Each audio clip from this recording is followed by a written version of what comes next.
Hello and welcome to another edition of For the Record. I'm Sean Murphy. My guest today is Richard Virgin. He is the general manager of Fiddleheads Co-op in New London. We'll meet him and learn what a food co-op is if you don't already know when we come back, so stay with us.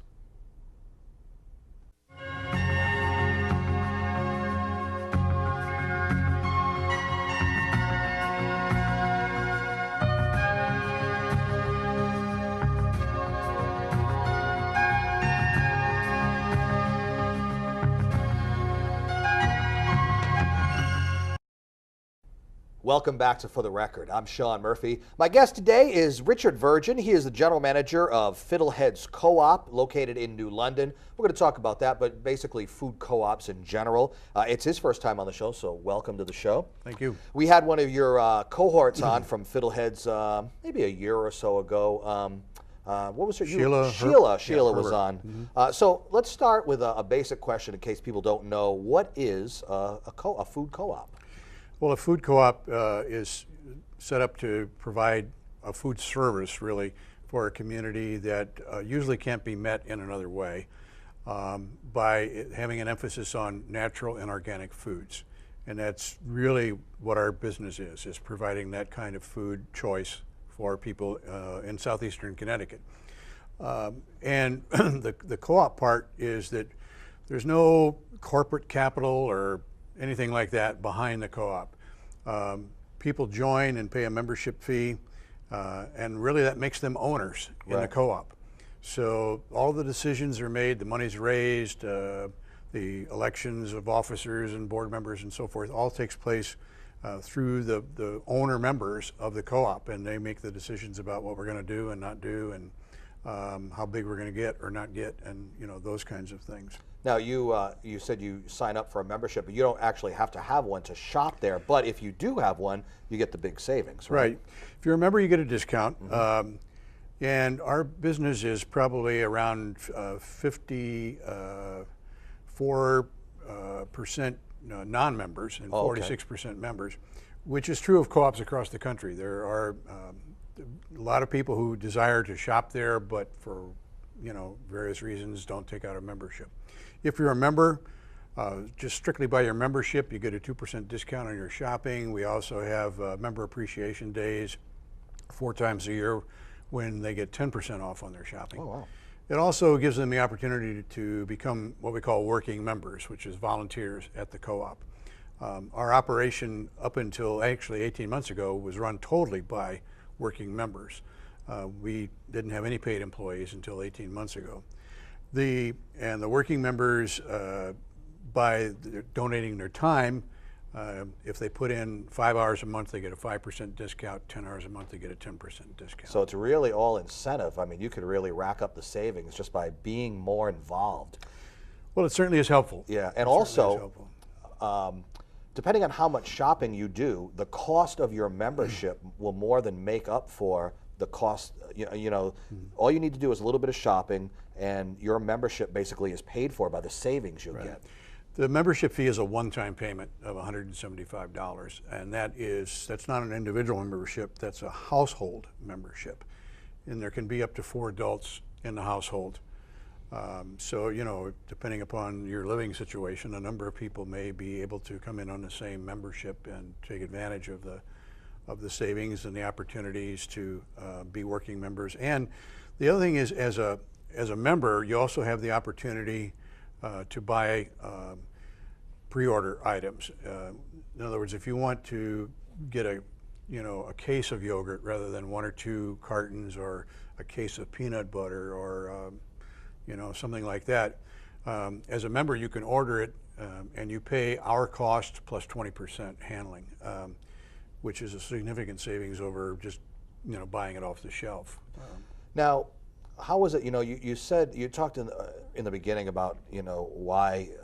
My question is, how was it decided back when that this type of place was necessary? Did somebody somewhere decide, I want a place with nothing but natural, and I really want to kind of cut out the corporate, red tape involved in going to your typical supermarket or something like that? Well, back in around 2003, there were a group of about 6 people in southeastern Connecticut who got together originally and said, they wanted to create a grocery store that was a natural and organic food store. And that's where the idea started, and it took off from there. At the time, most of the major grocery stores really had almost no natural and organic food. Today they are, There's a little section. yeah, they have a little section. And it's also one that you have to be cautious about. Really? Unfortunately, the term natural doesn't have any agreed upon definition from the U.S. Department of Agriculture. So how do you anybody decide? can label their product natural. Yeah. And it can have all kinds of genetic modifications, could be chemical fertilizers. I mean, could there be all kinds of things that were used in things of that, in the production of that food item. So, you have to be very careful about, what you accept, in terms of packaging, and is it really, what it says it is. Well, how does Fiddleheads Food Co-op decide what would be considered acceptable to be on your shelves? We start first with the notion of when at all possible to go with organic, because there is a defined standard for that, Right. and that really then sets it apart. And we don't have to worry then, is this camouflage food, Yeah. okay? That really does meet the standards. There are also certain manufacturers of food products who are really significantly dedicated to the purpose of providing organic foods. And if they can't provide something organic, their label of natural, it really means something, Right. And those right. companies, And brands. we go after products from those companies because we know that we can buy those in good conscience and know that we're not passing on something that somebody's going to say, did you know this has all kinds of, preservatives and additives, and it was genetically modified when it was grown, and Right. those kinds of things. Now, because the food co-op is, natural products, organic products, does that mean that there's and maybe not as many preservatives as the typical supermarket? Does that mean that a lot of the stuff at your place has a shorter shelf life and needs to be moved out quicker? Some things. Okay. Bread is probably the most significant item in that area. That one of the reasons that packaged bread, commercial bread, can have the kind of shelf life it does in a regular grocery store is because of the preservatives that are there. Yeah. Our bread, it's something that you want to buy when it's fresh and consume within a few days. Yeah. Because You need a family to eat a whole loaf, though, unless you're eating 3 meals a day of sandwiches. what a lot of people do, especially if it's a large loaf, they'll take it, maybe cut it in half, put half Freeze it. in a freezer, Yeah. and that kind of thing, so that it doesn't go bad. Yeah, that's a good idea. Right. So there is, like you said, some of the stuff there is a shorter shelf life, but that's the whole point of it being natural, organic, and not have those preservatives in it. And the buzz is out there because especially Fiddleheads in particular is doing well. Yes. Yeah, our sales have been increasing really significantly, particularly in the last 18 months. But natural and organic food co-ops across the country have shown a real increase in business in the last several years. And why is that? Are people getting on the health bandwagon? Is that why? Well, we're eating healthier. Okay. There are kind of two parts to that whole thing. One is eating healthier, and the other one is living healthier. Right. The second part we're not so good at yet, Right. but certainly people are really beginning to change their eating habits and looking at foods much more closely. Even people who aren't that concerned about nutrition, a lot of them have become concerned from an economic standpoint of wanting to support the local economy and trying to buy locally grown food products, Right. as opposed to things that A big conglomerate. corporate farms and those kinds of. No, when you mentioned the word economic, it popped into my head because I always end up asking a guest about how they and their business is doing in the recession that we're in, and I find it amazing that you are thriving, just the opposite of what many other places are doing for whatever reason. Even in these tough times, apparently people are at least attempting to eat healthier. Is that what's going on? People are really looking at those aspects of their life and wanting to eat healthier, eat more local foods. And I think even people who aren't, really into a lot of the natural food things at least feel like, I really don't want to eat a lot of chemicals and things like that. And so, I really want to try to eat cleaner food that I know is better for me. There are, certain types of foods and beverages have chemicals in it, like soda, for example. Do you even have that at your place, or? Well, yeah, but what we have are the kinds of things that are made with natural fruit juices. Okay. Right. And not artificial kinds. Right. It may be, it's natural. Again, there may be, fructose in it, but it's not the same thing as, artificial flavoring and, added sugar and things of that sort. Why is 2012 the year of the co-op, or the food co-op? Why is that? It's the International Year of Co-ops. Okay, so now it's just a big marketing campaign? And it was a way of really trying to give recognition to the notion of cooperative business around the world, and to bring it, more to people's awareness. A lot of people don't have any idea what a co-op is. Yeah. And it's a significant campaign of trying to just make people aware that what a co-op is and why they exist and what purpose they serve. Can you buy and eat healthy and also save money compared to your typical grocery store by going to like a Fiddleheads? You can, and I kind of hesitate there from the standpoint that it depends on how you shop. Yeah. Okay.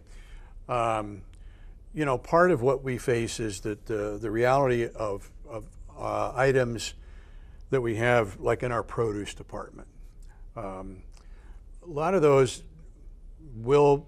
our cost will sometimes be higher than what you would find of conventional items in other supermarkets. And there are a lot of reasons for that, but the most significant reason is that they are grown on much smaller farms, and there's an economy involved with carpet farming. When you farm thousands of acres and you don't employ many people because you use large machinery, you can save money. Your costs are less. Okay, and you use a lot of chemicals so that you don't have to deal with pest issues and those kinds of things. And that's exactly the kind of thing you're trying to avoid. Right. Our farmers are much smaller. They're the local neighborhood farm. They have to deal with pests on go out and pick them off. I mean, so a lot of the issues that they have to deal with are very labor intensive, and they're limited in the size of what they can do. Plus, there are government subsidies for the large carpet farms, and there aren't for the small farmers. So, our produce at times is more costly. Okay, but on the other hand, as people say, but if you're eating healthier, and you aren't as prone to having various illnesses and things like that in the long run, bills, right? Isn't it actually a cost saving? So you have to kind of look at the big picture. Absolutely. All right, Richard Virgin, General Manager of Fiddleheads Co-op in New London. We've got a lot more to get to, so we will after this break. I'm Sean Murphy. This is For the Record. We'll be back. Grab a drink.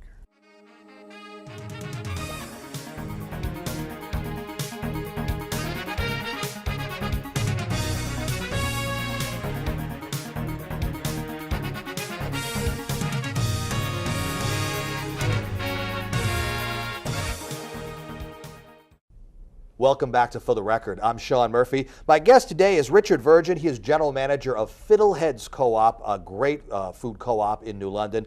But we're talking about that, but also, food co-ops in general around the country. It's a great, I don't want to say a new thing, but it's a fairly recent thing.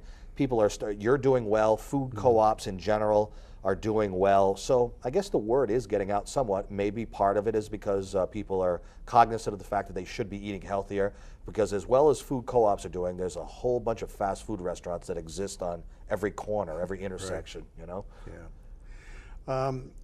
I think part of it too is that people recognize that co-ops, by being owned by people in the neighborhood, The localism of it is very important It's to people. localism. There's no profit motive involved. You know, there's no outside ownership that the money is being shipped off to.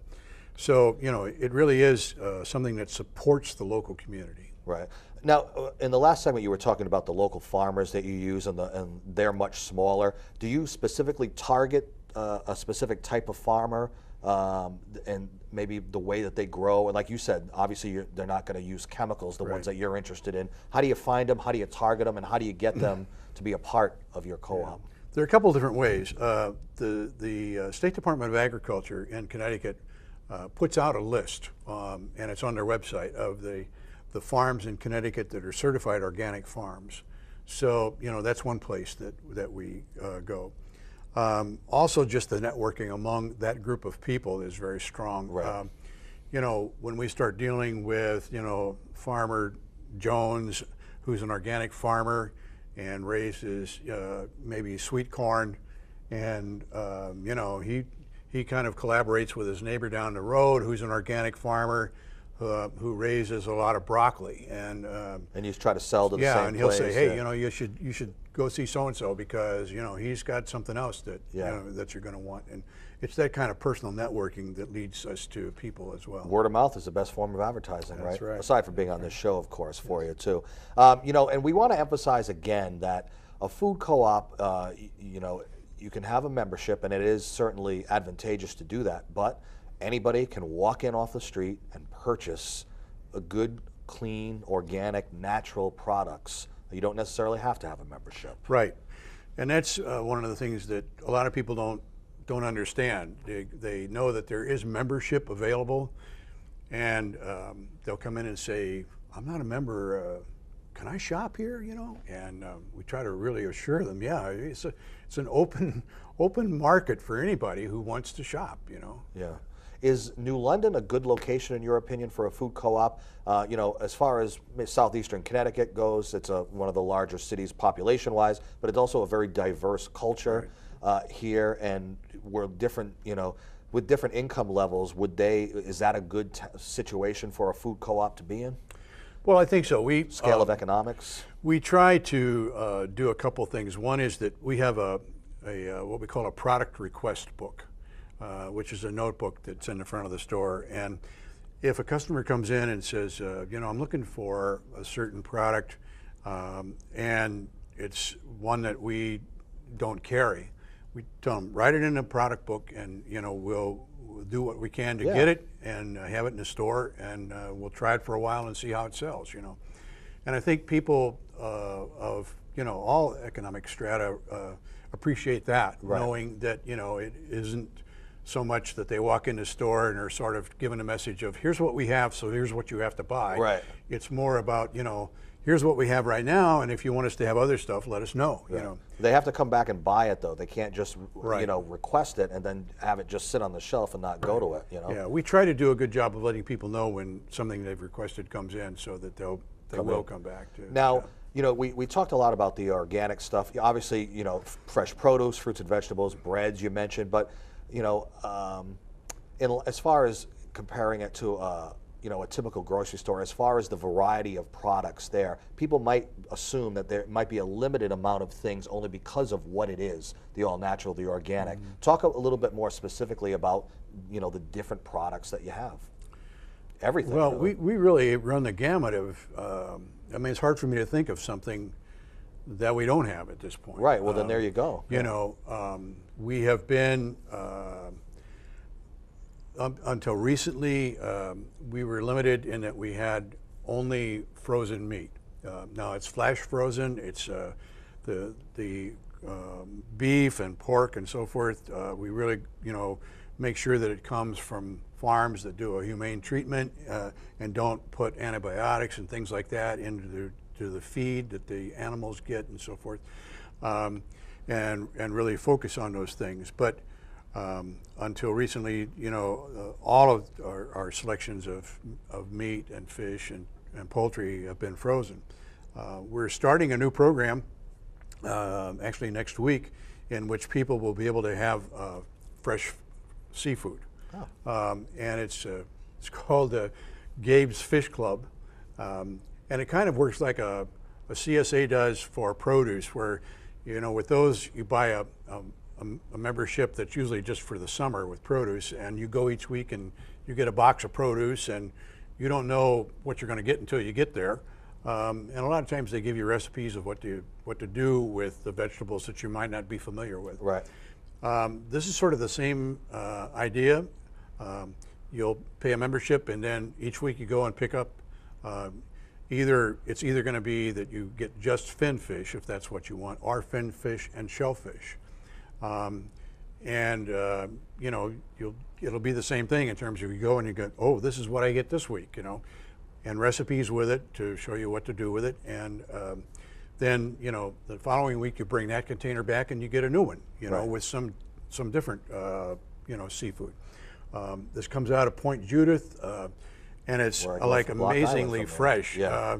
We're going to be distributing on Thursday afternoon, and the fish that will be there will have been caught that morning or on Wednesday. It's really, and we're excited to finally be able to offer, fresh seafood to our customers. And that was gonna be my next question. How local is it? And that's basically Narragansett and that whole neck of the woods there. So it is local. Do you have a lot of strictly vegetarians and vegans that will come in and shop at your place? We do, but our customers run the gamut. Yeah. I guess before I got very involved, I had the impression that probably this business is really going to be just pretty much catered to vegetarians and vegans. Yep. Because that's kind of your first thought, especially when you hear the buzzwords of natural and organic Right. and things of that. But we have people who really, their diet is probably pretty conventional, but the thing is that they want to have products that they know are good for them, Right. and that they don't have to worry about what are the side things that I'm consuming here that that wasn't my intent to buy, but that's what comes with this kind of food, Maybe that's their first step into healthy living is the purchase of the food, that's probably a larger percentage of what's important as far as the diet and exercise. They're both important, but diet really is, I would say it's at least 60 percent, if not more, as far as getting on the track to healthy. So what difficulties or challenges do you have? We talked a little bit in the first segment about maybe price on certain items here or there, going up against the big conglomerates, but what challenges? Things are going great for you and food co-ops in general, but there's always things that Sure. could be tweaked and adjusted.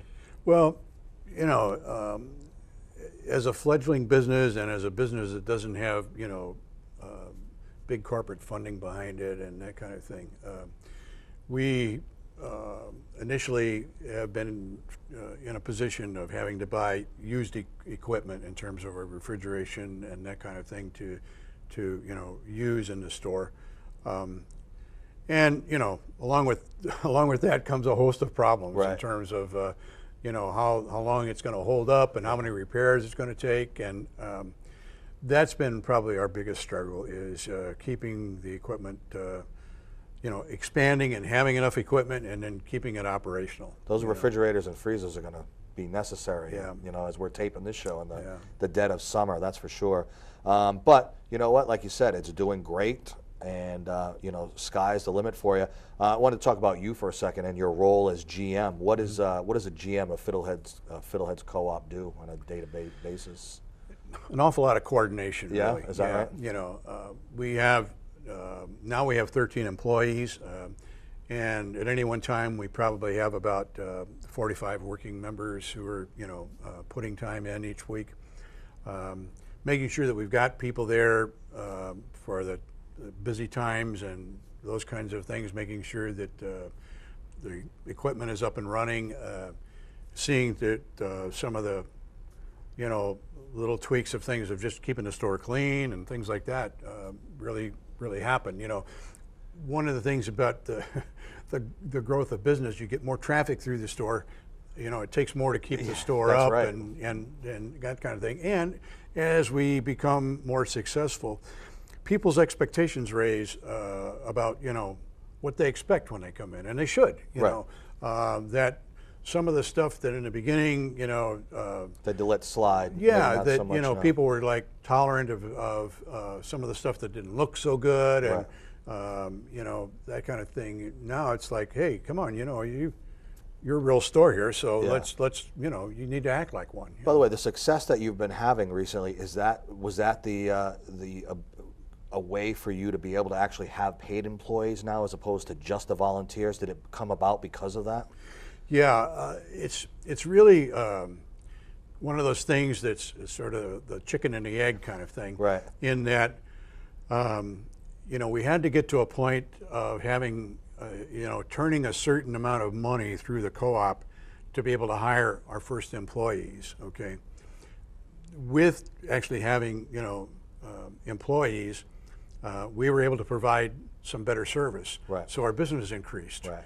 Our business increased, so we had to hire more people. So, but by hiring more people, we can provide more hours. We're open 7 days a week now. That's great. And things like that then increases the business. So it feeds off each other. But it's an exciting kind of thing to be part of. Richard Virgins, the general manager of Fiddleheads Co-op in New London. Visit your local co-op and go online to the website. We'll put a graphic up on the screen. Thanks for being on the show today. Appreciate it. All right, just want people to know we're at 13 Broad Street, downtown New London, 7 days a week, and anybody can come down and come on down and come shop on down, and look around, and be look healthy around. too.